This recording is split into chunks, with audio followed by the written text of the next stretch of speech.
Hey, good afternoon, everybody, and welcome to MarketStream. My name is Joseph Cusick with the Cusick Group Securities offered by MoneyBlock. It is July 6th, and it is time for Strategy Now. And this is where we take an opportunity to either talk about an investment approach, a trading approach, or in this case, we want to put a lifestyle approach to it. And I thought it would be a good idea. I've had my kids on, and I'm going to continue to have multiple generations of individuals coming on at different stages of their investment lives. And really to do two things. One is to show the importance of getting active, getting engaged. And the other one is how once you structure a process with your goals clear, while they may change, very clear on what you want to potentially achieve, boy, I'll tell you, the earlier you start, the better off you are. But it doesn't matter if you're starting, whether you're 8, 12, 15, 20, or 70, 80, 90 years old, this is stuff that you can do. And so today what I wanted to do was actually bring to light a discussion about having your dream to retire. Now, what does retirement mean? Well, that's up to you, and having a professional work through what that means to you, because you may retire from your day-to-day but still continue to do something like invest as being part of your plan. But the key is have you saved up enough? And then how do you think about what you've saved and how you build off of that, and the important caveats that you have to remember that come into play when you're building this plan. In other words, can you really retire, or do you have to wait to retire when you get to 65, 75, or 80, unfortunately, in some cases? Or could you think about it when you're 20, 30, 40, 50, and so forth? So let's actually dig down into this. And so if you want to live off of your investments, what are some critical things that you have to anticipate, prepare for? And one of the biggest things is really, understand that, yes, at some point in time, you're going to want to retire from your day-to-day, whether it's because you're forced into it. Some professions, you have to retire by a certain age. Doctors, surgeons, they tend to retire 65, 70 years old. It doesn't mean they have to. There's many practicing beyond that. Teachers, other professions where you phase out. But the thing is, though, is that most people want to retire and do what they love, do what they're passionate about, beyond what they did day to day over 30 years. And who doesn't? And the key is to have a formula to figure all this out. And the formula is very straightforward. I'm actually going to get a pointer in here. The key is, so that you can live off your investment, is make sure that you have investment returns each year without hitting principal. Now, first of all, to determine how much you're going to have saved up to retire, you use what we call the 4% withdrawal strategy. What is the 4% withdrawal strategy? Basically what it is you take the amount that you want to withdraw each year, annually. In other words, the salary you want to pay yourself to pay for how you live. So if you look at the graphic right behind me, you currently see the annual retirement withdrawal. Let's say you're starting with $50,000 a year. That's what you're going to withdraw from your investment account every year to live on. You divide that number by 4%. That means that when you do decide to retire, you have to have $1.25 million in your account to retire. Now, to go to another extreme, let's say that you need $250,000 a year in retirement, right? You have a couple homes, maybe you have a couple memberships, you want to travel the world. Well, to retire at taking out $250,000 per year, you'd have to have $6.25 million in your investment account. Okay? So again, could you have $6.25 million when you're 20 in your investment account? Sure. Maybe you got lucky. Maybe you invested in an IPO, or you inherited a ton of money. So can you live on $250,000 in perpetuity? Sure, you can, as long as you have that $6.25 million. But there's one caveat. You see this area down here. The 4% withdrawal strategy only works if, in fact, you're able to return at least 5% after taxes and inflation on these retirement savings.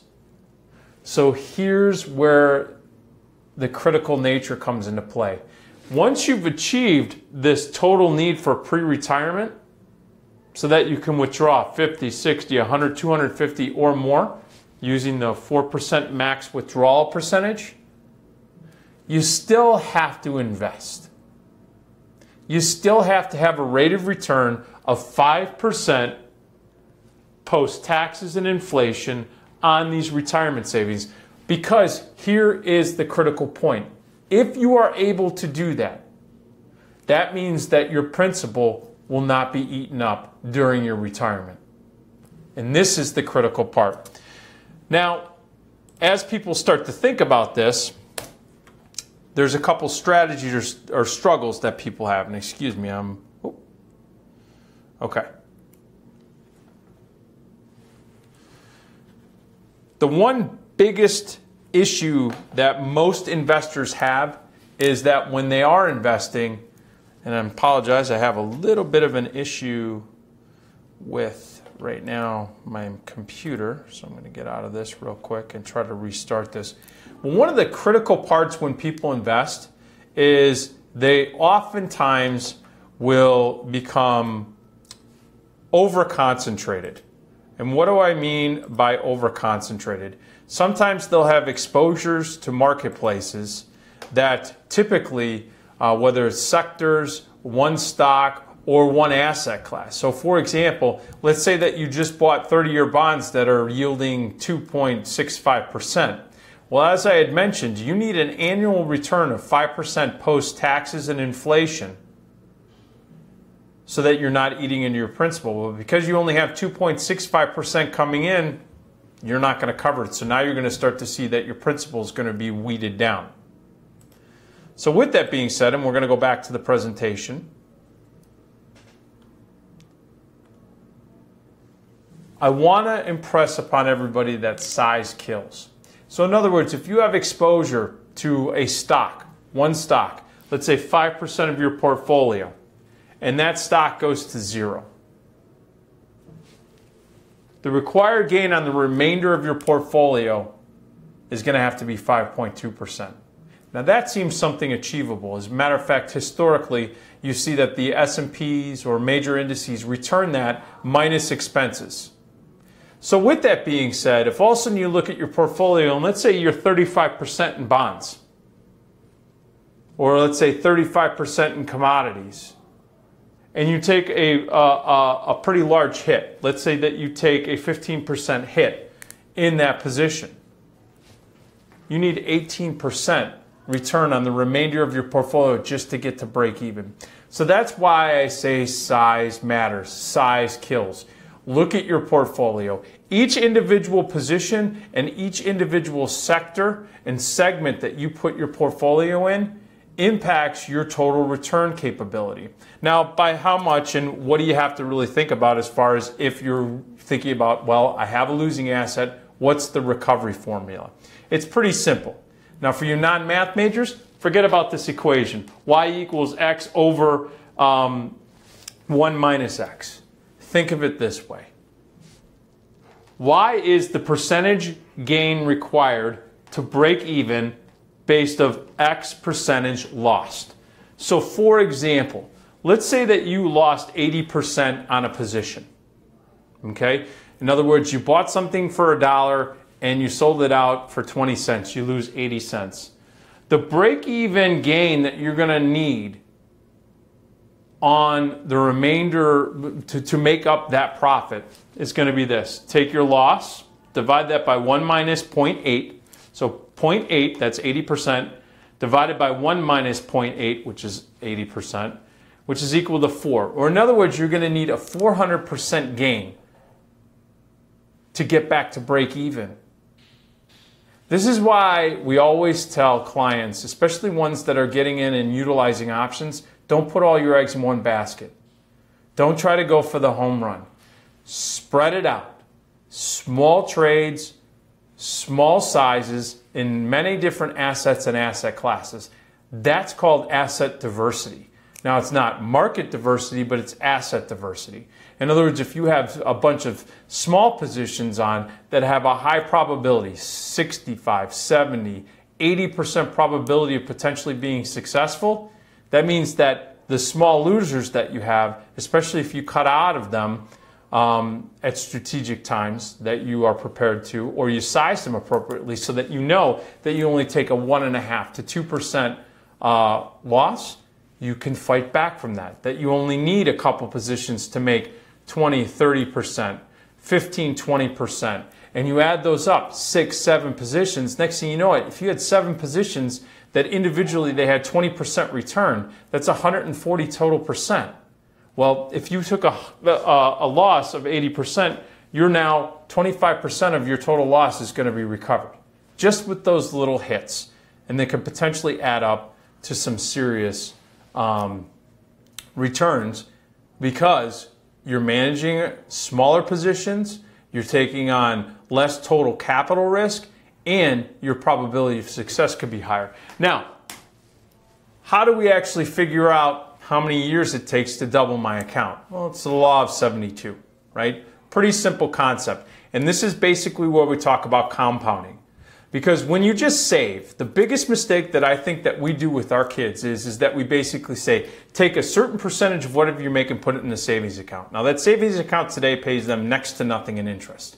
So while it's a good lesson on saving money, they're really not making much money, so it's completely unattractive to them.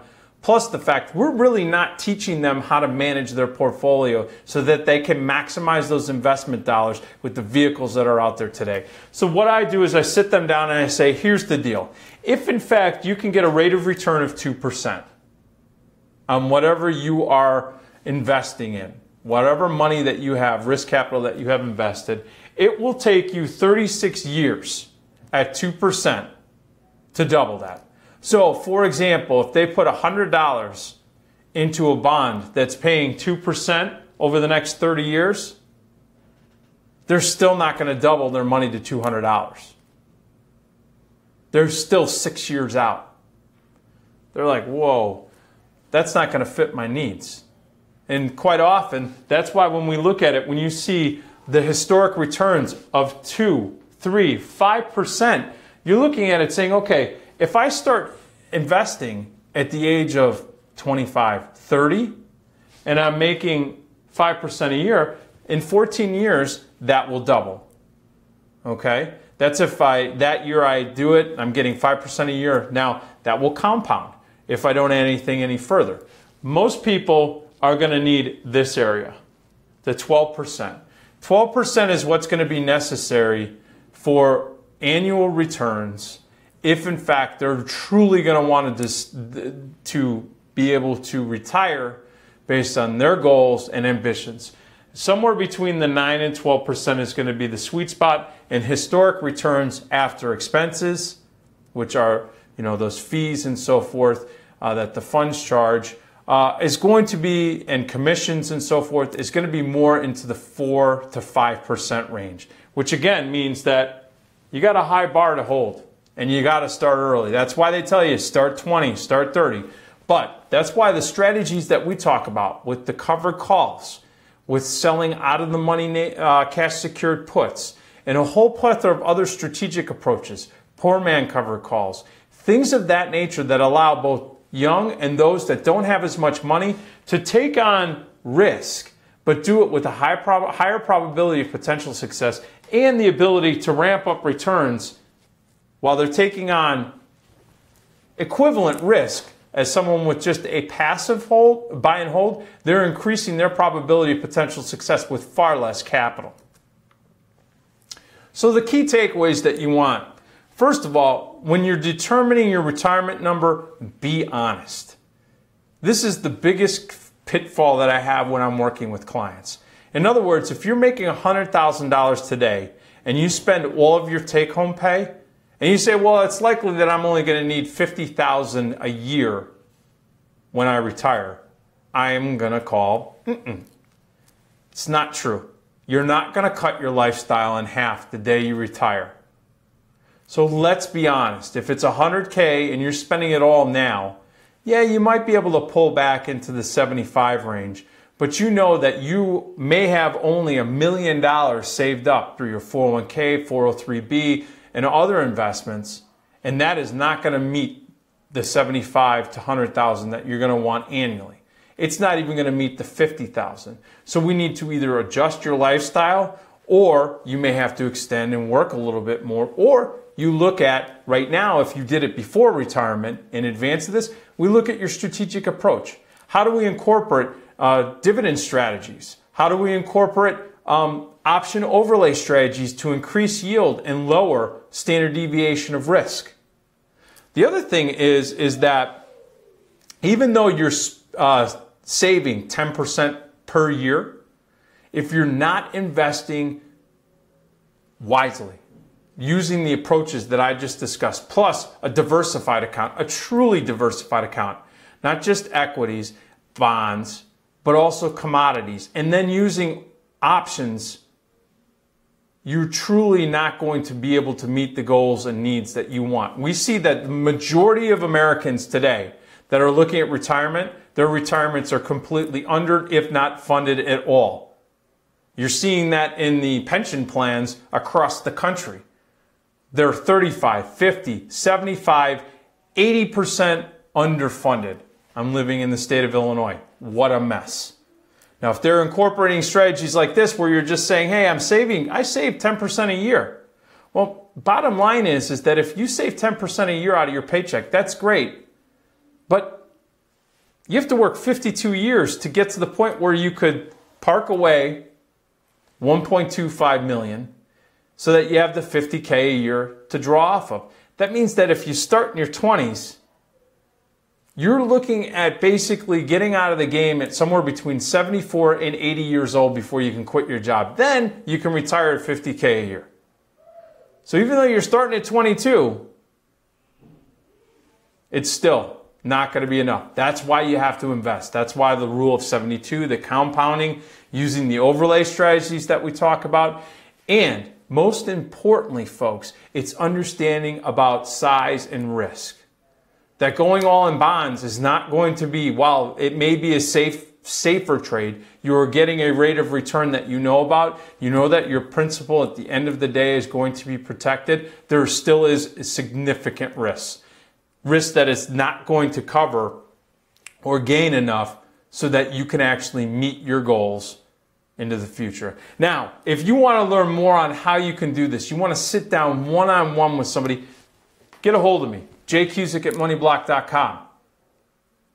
And I will sit down and we can actually, in anywhere between as little as 7 minutes or as much as 30 minutes, we can really put together a plan of action that you're going to say, wow, I've never done this before. I've done it with my kids. I've done it with other family members, and the transparency that they see then really gives them the peace of mind, but also it also gives them that passion to want to really get involved, engaged, and focused on their financial future so that if they decide at 40 years old they can live on $50,000 and they have $1.2 million set aside in an investment account and they know that they can make 5% a year post expenses, that they now are able to retire and maybe pursue things that they are equally as passionate as what got them there at that point in time. So that's it right now for Strategy Now. And I want to thank everybody for being on. And always, you can go back on our Facebook page. You can go and check out this live video that's now going to be recorded. And you can also go to MarketStream.live and you can check that out there if you want to go back and review this. All right, folks, we will be back this afternoon. I'm going to be checking out everything in the markets. Boy, I tell you, the markets are actually starting to come back a little bit here, even though they're still in the red. They're coming back. Let's see what that means for the rest of this week and for your portfolio. And you can only catch it here at MarketStream.live. See you then.